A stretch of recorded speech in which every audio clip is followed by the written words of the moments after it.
Little brother, do you want to play Barbies with me? Shelby, my 22-year-old sister, asked while watching Disney Junior. Now, my usual response is always a yes, unless, of course, I have mounds of homework to finish, to which I then reply, maybe another time. I find it ironic that Shelby calls me her little brother because I've always felt like her big brother. See, Shelby has a severe developmental disability, and her brain functions around a toddler level. She is physically unable to care for herself. She cannot get dressed, brush her teeth, make food, or use the toilet unassisted. This is my life. We're a family of 4 that lives in a 2-story home with a pool out back.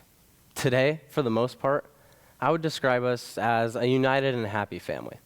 I say for the most part because my parents are still raising one typically functioning teenager that's now an adult, I guess, along with his 22-year-old sister with disabilities.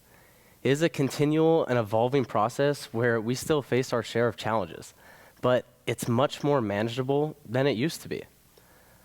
The combination of me growing and maturing into my own self, along with my parents learning how to manage so many things at once, has smoothed things over. But it wasn't always this way. My family used to live in a near constant state of stress and chaos. My sister and I, when I were younger, used to fight a lot, like all siblings do.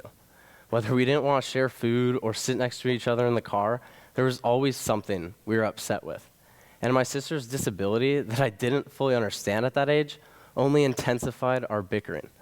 If I'm being quite honest, I don't believe I will ever fully understand her disability because it is such a complex thing. There is no simple statement that can be used to describe what she has. So we learn as we go.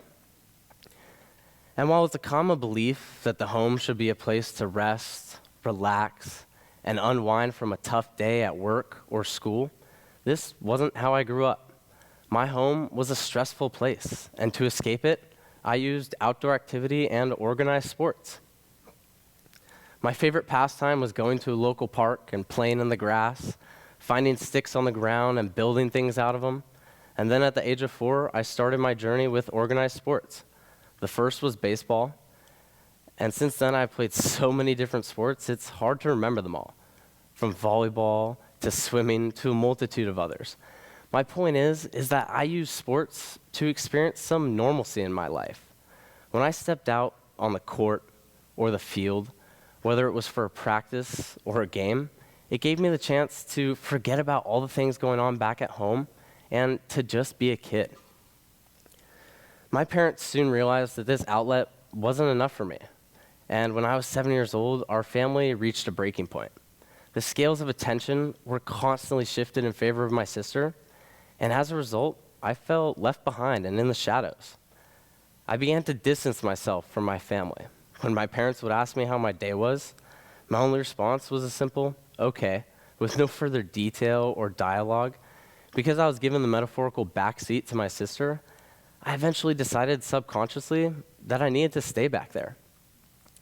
At that young age, it was hard to decipher what the lack of attention I was receiving meant.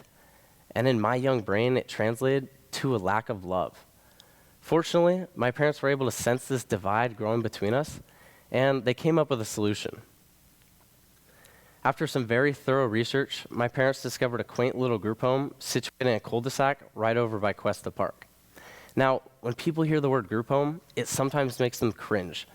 They picture a place where you ship someone off to because you don't want to care for them anymore, but this preconceived notion that all group homes are bad is not completely accurate.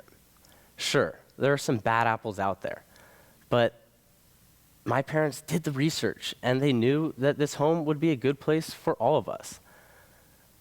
Shelby would come home on weekends and summers, but while she was attending this special program at Mountain View High School, she would live at her alternate home. I still vividly remember driving up there on Friday nights to pick her up, and I could overhear the band play and the crowd cheer at St. Francis.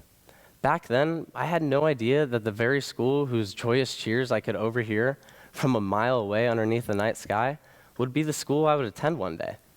But it just goes to show that you never know where life will lead you, but it drops hints along the way if you're paying close enough attention.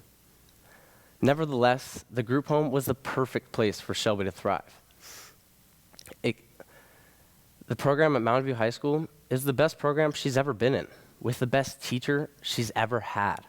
Her teacher, Mr. Q, understood that just as people don't enjoy the same things in the same way, that developmentally and intellectually disabled individuals require special care. Their needs cannot be adequately met with a one-size-fits-all or cookie-cutter program. They are all unique and have their own needs that have to be met in order to have the chance at living a happy and fulfilling life. Unfortunately, the group home, Green Pastures, has since closed due to a lack of funding and extraordinarily high costs to remain open, but it remains a key experience in my life. The time Shelby spent at the group home was crucial in keeping our family together. It gave us a chance to reset and figure out our next steps as a family. This decision was not taken lightly, but it was a necessary one that mutually benefited our entire family. What was hard for me as a child to comprehend was why things were this way. At that young age, I couldn't understand that Shelby had a disability that required a great deal of attention. All I knew in my little brain was that I didn't receive nearly as much as her. A little while back, I came across the term glass child.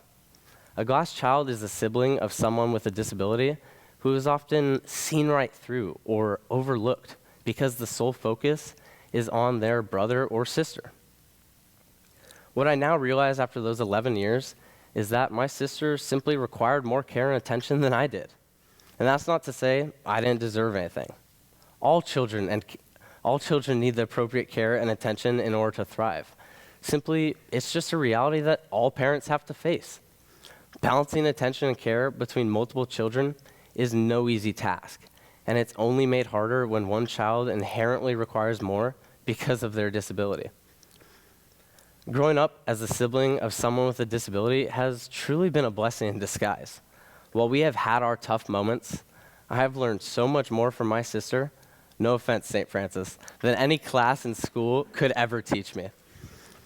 One of the biggest lessons to this day that Shelby has taught our family is about enjoying the little things in life.